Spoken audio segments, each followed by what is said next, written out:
From where I'm sitting, Chicago is fed up with Chicago. This session with a prayer, I want to start my comment with the scripture. 1 Timothy 5:8 says, "But if any provide not for his own, and specifically for those of his own house, he hath denied the faith and is worse than an infidel." So I want to talk to y'all today about not going to hell. In the 37th ward, there was a family, the Jones family. Amarie Jones was standing in her family building that they've owned for 40 years doing a TikTok dance with her mother. A bullet came through the window, hit her in the neck. She fell to the ground in front of her mother and bled to death.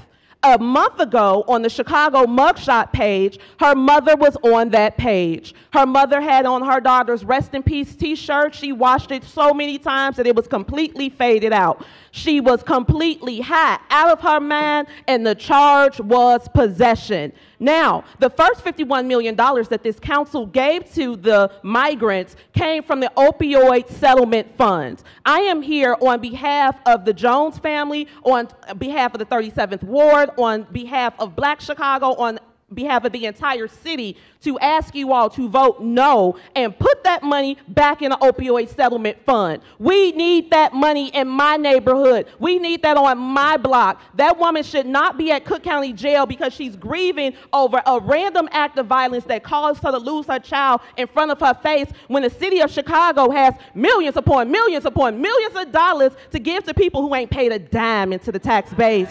We've been in my building for 52 years. We're about to pay some more taxes. The Jones family has been in their building for 45 years, paying taxes every year on time. So I'm asking y'all to use our tax money for our people. We need it. We got people leaning, we got people rocking, we got overdosing, we got pass out lines. You live on the west side, Mayor Johnson, you know exactly what I'm talking about. We need the money for us. We need opioid treatment on the west side of Chicago. We are the headquarters of the cartel, and everybody in here knows it. They selling more drugs than the law can allow, and y'all giving money back to them because they traffic those people up here, so we paying them going and coming. Absolutely not. We pay too much. It costs too much money to live in this city. Help Wanda Jones. Help every other grieving mother who feels like she has to go get high to get over the loss of her child. This is a woman who lived in that house. She still sleeps in that living room where her daughter passed out and bled to death.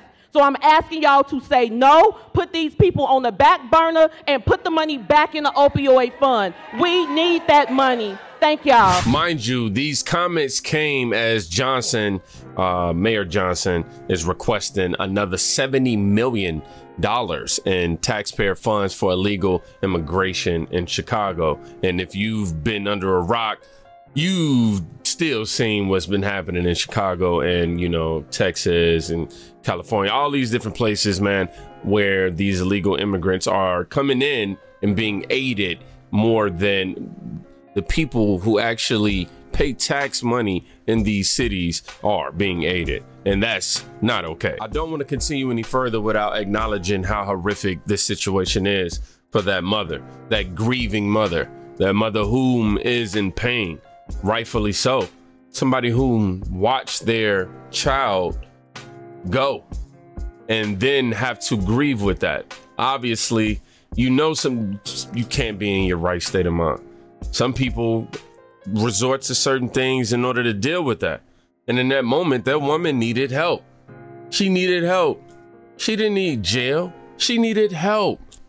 It's obvious to see in recent months, no, honestly, in recent years, the Black community in Chicago specifically are waking up. Obviously, we can talk about around the world, but for the sake of the subject and the context of this particular video, this took place in Chicago. And I've been seeing a growing rise in minds really challenging the narrative and really being able to see things without a brainwashed view. And you can't do nothing but applaud that. This method is a great way to wake people up. She definitely did it the right way, definitely helped make not only the people in Chicago aware, myself aware, outside of Chicago and things of that nature. And this is definitely a wake-up call for Mayor Johnson. We got to obviously you got to stop voting for what you're getting. And she laid out how they're also playing into being a detriment to the community by having things flood in, getting cash and flooding it back in, if you know what I'm talking about. Ash row here. The Democrats failed to realize that as their policies trash so many cities, make America great again will start to appeal to the citizens of those cities. All they can do now is gaslight and try to convince these people that it's not as bad as their eyes tell them it is. Yes, it's safe to say that the propaganda and the brainwashing that's been happening in the media, the tactics that have been used traditionally are all being seen through. I mean, dog, it's like so blatant and obvious with the rise of technology and social media being able to do a lot of independent investigating and not having to wait for, you know, a formal police department, anything to really dive into these things. They get caught in 4K on video. So, yeah, I think that this is a big issue in terms of the Democrats, because right now, what they're seeing is an opportunity to actually go educate themselves on these issues that you guys keep pushing to the side. And it's doing nothing but working against you. But what's the most disheartening part of this whole situation to me is seeing comments saying, how much did Trump pay her? How much are the Republicans and the conservatives paying her to come up here and say this? And I'm just like, wow. Even when somebody's sharing a heartbreaking real story, you're going to sit there and do that? Really? This one, you draw the line between just morals and politics. Because at this point, it just becomes ignorance. And you start to realize the violent people, man, the evil intentions in people. They don't care about you as a human unless you honestly align with their ideologies and beliefs. And that's not safe. That's very harmful. And I don't advise anybody really roll with the tactics of going that route in life mentally. It's not okay. Let's watch this Chicago business owner speak out against the city council in this meeting over the new $70 million for illegal aliens.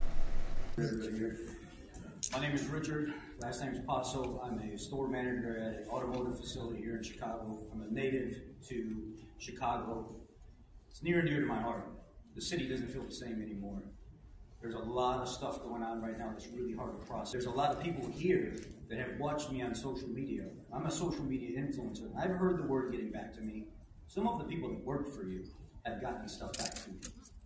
I'm going to say what I have to say regardless. You can come after me if you want. You can try to slander me if you want. Some of the aldermen can talk behind my back if you want. But there's 31 out of 50 aldermen, December 14th, that turned their back on the public, that said, I will not take their vote on this city continuing to be a sanctuary city. You turned it to yourself to speak for us. You turned it to yourself to speak for the public. We pay you. You work for us. That's right. That's right. How can you stand there and say anything about, we don't want to take their vote? We're going to speak on their behalf, and this is how it's going to be. It shouldn't work that way. Any politician that feels like they deserve that type of control over people, they don't deserve to be politicians. They don't deserve to be in the spot that they're in. Second of all, I'm a veteran. I served 15 months in a war zone for this country where I got hurt. Yes, the VA does take care of me.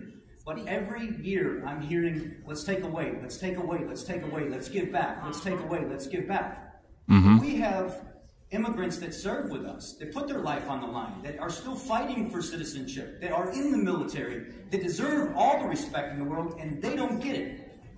They come back, they're still fighting for citizenship. Some of them don't get it, they get deported. These are people that put their life on the line for this country, for all of you to have the freedom and the jobs that you have, and they don't get the respect to have somebody care for them and help them through the process. That's messed up. All of you guys out here will vote for people that are complete aliens to this country, that have nothing.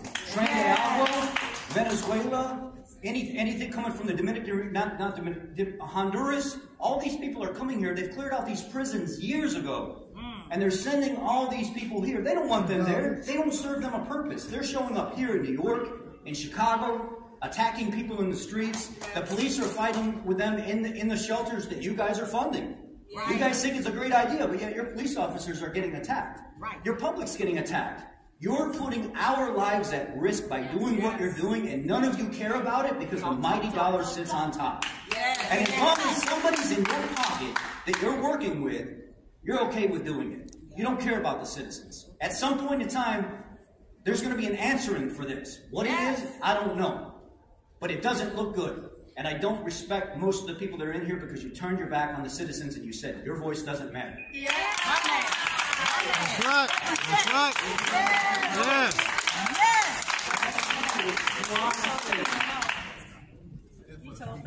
So, Christmas is coming early this year. We're going to check that list when it go up on that wall for voting, and we're going to check it twice. And we're going to find out who's been naughty or nice, based on how y'all vote. And we're going to start it off with Maria Hack. Yeah. Chicago is coming so angry. Why are all this kind of anti-immigrant coming up? And I want to explain to folks, because if we cared as much about black people and had over the decades as we do about everyone else, we wouldn't be here. But the money. All right. That would be Maria Hack. Stepping out there, I see you. Don't get sarcastic because we can get jiggy, right? You set up here for that first 51 million talking about how you feel about black people and how you have to have the same energy for black people, and you ain't never stood on this floor talking about money for black people. You get on this floor and talk about black and brown because you somewhere in the middle with it, right? But I tell you this, and I'm telling every other black alderman in here today, you vote for the money for these immigrants today, and we coming for them seats. You can believe that. You're going to stop pimping the black people's plight to get brown people, as y'all call it, money.